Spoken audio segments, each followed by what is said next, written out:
민수기 19장 11절에서 22절까지 말씀을 교독합니다.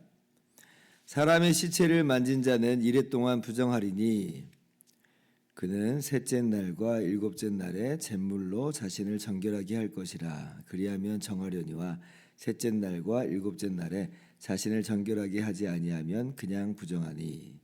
누구든지 죽은 사람의 시체를 만지고 자신을 정결하게 하지 아니하는 자는 여호와의 성막을 더럽힘이라. 그가 이스라엘에서 끊어질 것은 정결하게 하는 물을 그에게 뿌리지 아니하므로 깨끗하게 되지 못하고 그 부정함이 그대로 있음이니라. 장막에서 사람이 죽을 때의 법은 이러하니 누구든지 그 장막에 들어가는 자와 그 장막에 있는 자가 이레 동안 부정할 것이며 뚜껑을 열어놓고 덮지 아니한 그릇은 모두 부정하니라. 누구든지 들에서 칼에 죽은 자나 시체나 사람의 뼈나 무덤을 만졌으면 이레 동안 부정하리니 그 부정한 자를 위하여 죄를 깨끗하게 하려고 불사른 재를 가져다가 흐르는 물과 함께 그릇에 담고 정결한 자가 우슬초를 가져다가 그 물을 찍어 장막과 그 모든 기구와 거기 있는 사람들에게 뿌리고 또 뼈나 죽임을 당한 자나 시체나 무덤을 만진 자에게 뿌리되 그 정결한 자가 셋째 날과 일곱째 날에 그 부정한 자에게 뿌려서 일곱째 날에 그를 정결하게 할 것이며 그는 자기 옷을 빨고 물로 몸을 씻을 것이라. 저녁이면 정결하리라. 사람이 부정하고도 자신을 정결하게 하지 아니하면 여호와의 성소를 더럽힘이니 그러므로 회중 가운데에서 끊어질 것이니라. 그는 정결하게 하는 물로 뿌림을 받지 아니하였은즉 부정하니라. 이는 그들의 영구한 율례니라. 정결하게 하는 물을 뿌린 자는 자기의 옷을 빨 것이며 정결하게 하는 물을 만지는 자는 저녁까지 부정할 것이며. 같이요. 부정한 자가 만진 것은 무엇이든지 부정할 것이며 그것을 만지는 자도 저녁까지 부정하리라. 아멘. 할렐루야. 하나님의 크신 은혜와 평강이 오늘도 변함없이 여러분 가운데 넘치기를 주님의 이름으로 축원합니다. 오늘 우리가 읽은 민수기 19장 말씀을 보면 그 1절부터 10절까지는 부정을 씻는 물, 정결하게 씻는 물을 만드는 제작법이 기술이 되어 있습니다. 흠없는 3년생 붉은 암송아지를 이제 가져다가 진영 밖에서 이제 완전히 불사르죠. 완전 전소를 시킵니다. 가죽, 고기, 피, 똥 다 해서 완전히 이제 불살르고 거기다가 이제 백향목과 우슬초와 홍색 실까지 넣어서 다 불태워요. 그럼 이제 재만 남잖아요. 그럼 이제 그 재를 가져다가 이제 흐르는 물에 이제 받으면 이제 그것이 이제 그 정결하게 하는 그 물이 되는 거예요. 이제 그것을 이제 그릇에 간직하게 합니다. 그리고 이제 11절에 우리가 함께 읽은 이 말씀은 뭐냐면 그럼 그 물은 어디다 쓰느냐 하는 거예요. 그 물은 어디다 쓰냐 할 때 그 물의 용도를 지금 이제 보여주는데 특별히 이제 어느 이제 쪽에서 이제 사용을 하게 되냐면 시체를 만진 사람, 시체를 만지면 이제 부정하다 이제 그러거든요. 그래서 시체를 만진 자를 정결하게 할 때에 그 물을 사용을 합니다. 이제 사실 부정함을 이제 정결하게 하는 방법은 제사를 드리는 방법인데 그런데 이제 시체를 만져서 부정하게 된 케이스 같은 경우는 이미 붉은 암송아지를 지금 속죄제로서 이미 미리 바친 형태라고 볼 수 있고 그리고 그것을 이제 뿌려서 그 효력을 발휘하게 하는 그러니까 부정함을 씻는 속죄제가 정결하게 하는 그 물에 뿌림으로써 이제 나에게 효력이 되는 이제 그런 형태로 이제 정결하게 하는 그런 구조를 가지고 있는 거죠. 지금 이 말씀 보면 아니 시신을 통해서 이 부정함을 얻는 것 이렇게까지만 할 필요가 있는가라고 이제 우리가 생각을 할 수가 있는데 이제 구약의 이게 정결법 중에 하나인데요. 근데 구약의 정결법 중에 하나의 의미는 뭐냐면 위생의 그러한 그 관념에 있다라고 할 수가 있습니다. 예를 들면 이제 그 19세기에 비엔나에 한 병원에 이 해부실하고 그리고 이제 분만실이 복도 하나를 두고 이렇게 마주하고 있었대요. 그 당시는 이제 오늘날처럼 또 많은 그 지식을 이제 병원균에 대한 지식을 갖고 있지 않았기 때문에 아니 뭐 복도 하나 마주보고 있는 것이 무슨 큰 문제가 있겠는가 이제 그런 생각을 했던 거죠.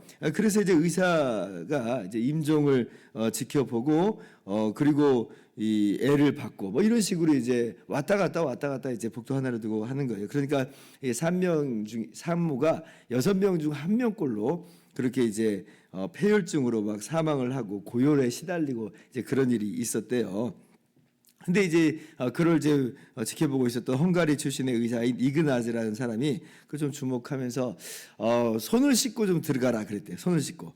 그러니까 산모에게 애를 받을 때 이제 영안실에 그 해부실에 있다가 바로 들어가지 말고 손을 씻고 그 다음에 이 분반실에 이제 들어가게 했더니 그러니까 사망률이 36분의 1로 줄었다는 그런 이야기를 제가 본 적이 있습니다. 그리고 나중에는 이제 파스텔에 의해서 세균의 존재가 발견하게 되었고 이제 그래서 의학이 획기적으로 발전하게 되었다 그래요. 우리가 이제 코로나 이 시대를 거치면서 손 씻는 게 정말 얼마나 중요한지에 대해서 잘 깨닫게 된 것도 비슷한 예라고 할 수가 있는데 구약의 정결법은 그런 의미가 있는 거예요. 오늘날 같이 의학이 발달하지 않는 상황 속에서 이러한 정결법의 이 규례들을 통하여서 최소한 위생관념을 그 당시로서는 철저하게 이제 갖게 되는 그런 의식적으로 이제 갖게 되는 이제 그런 의미가 있는 거죠. 자, 그런데 그러한 이제 어떤 위생적인 측면에서의 그런 정결법의 의미도 물론 중요하지만, 근데 가장 그것보다 더 중요한 것은 이러한 이 절차와 이런 의식들이 지니고 있는 영적인 의미, 신학적 의미가 정말 너무나도 중요합니다. 지금 우리가 이 이스라엘 백성이 광야에서 40년 동안 이제 하나님께서 징계하심으로 40년 동안 지내면서 1세대의 군인들, 그러니까 첫 번째로 계수됐던 군인들은 다 광야에서 이제 쓰러지게 되는 그러한 일을 맞이하게 될 거라 하는 하나님의 말씀을 들었습니다. 그러면 한번 생각을 해보세요. 40년 동안 과연 얼만큼의 숫자가 얼만큼의 사람이 죽어나갈까? 그냥 산술적으로 한번 생각을 해보는 거예요. 그러면 대략 40년 그리고 광야에서 1세대로 죽어가는 남자 장정만 60만 명이라고 딱 해본다면 매일같이 42명에서 43명이 죽어나갑니다. 그 이스라엘 공동체가 광야를 진행할 때 장례가 안 일어나는 일은 없는 거예요. 왜냐하면 남자만 매일같이 40여 명이 죽어나가는 거예요. 그럼 여자까지 다 포함한다고 한다면 그러면 그보다 더 많은 숫자의 수가 이렇게 매일같이 광야에서 죽어요. 매일같이 애곡함이 있고 매일같이 눈물이 있는 바로 그 시간이 광야의 시간이다라고 하는 거예요. 그래서 어떻게 보면 이 광야 40년간의 일정은 죽음의 행렬이다. 매일같이 시체로 부정하게 되는 그러한 사람들도 또 있는 것이에요. 우리의 인생길과도 같죠. 우리의 인생길이라고 하는 게 마치 살아가는 인생길처럼 보이지만 결국은 모두 다 죽음이라고 하는 걸 피할 수 없다라고 하는 그 의미 속에서 어떻게 보면 죽음으로 향하는 그런 인생길이다라고 하는 거죠. 그래서 우리가 그 과정 가운데서 여러 가지 우리 연약함과 질병 때문에 또 고통에 아파하고 몸부림치고 이별하는 그 슬픔 때문에 우리가 정말 가슴 아파하는 것이 이 우리들의 삶의 모습인데 마치 이제 이스라엘 사람들의 이 광야 인생길과도 같다는 것이에요. 그렇게 그 시체를 통해서 부정함을 얻었다라고 하는 건 어떻게 보면 그런 거죠. 참 저주받은 어떤 형벌 가운데 진노 가운데 있는 그 누구도 이러한 눈물과 아픔과 애국함을 피할 수 없는 사망의 길이다.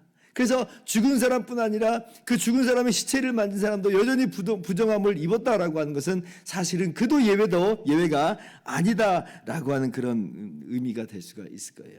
그런데 이제 그러한 이 사망의 인생길에서 속죄하는 그런 길이 오늘 19장의 말씀인 거예요. 붉은 암송아지의 그 죄를 담은 그 흐르는 물에 담은 그 물로 그에게 뿌렸을 때 그가 정결함을 얻게 된다라고 하는 것이에요. 그럼 이게 무슨 의미겠는가라고 할 때 신약 성경을 보면 이 붉은 암송아지의 그 재를 가진 재로 이제 만든 그 물을 가지고 정결하게 하는 그런 것을 가지고 누구를 이제 일컬어서 말씀하여 주시냐면 하물며 예수님의 보배로운 피가 우리를 깨끗하게 못하겠느냐 이렇게 말씀을 해요.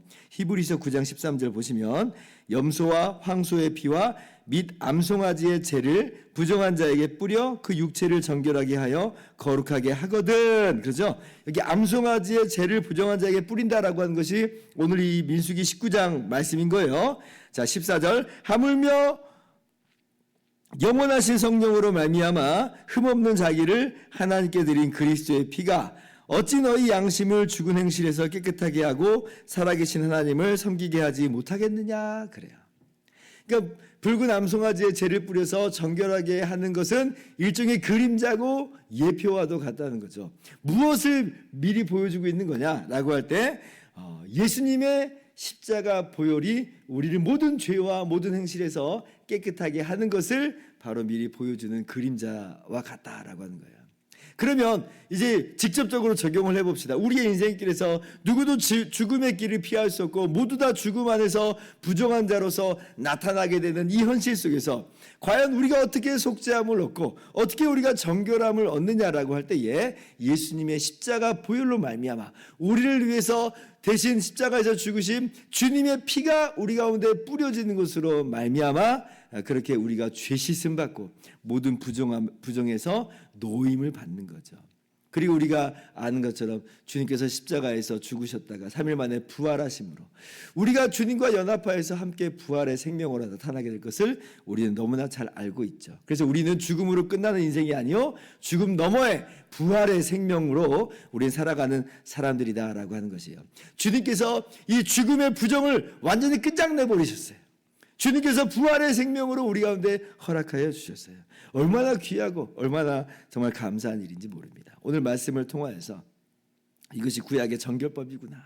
이것이 또 위생적인 그런 의미도 있었겠구나라고 그렇게 우리 마음 가운데 생각은 하고 있지만 한 걸음 더 나아가서 이것이 예수님께서 정말 죽음에 그 매여 있는 사망에 매여서 종노릇하는 우리들을 해방시키시고 정결하게 하신 바로 그 사건을 미리 보여주는 것이구나라고 깨닫고 오늘도 우리 가운데 주신 복을 감사하며 찬양하면서 우리의 인생길을 기쁨의 노래 부르며 살아가는 저와 여러분 다 되기를 주님의 이름으로 축원합니다.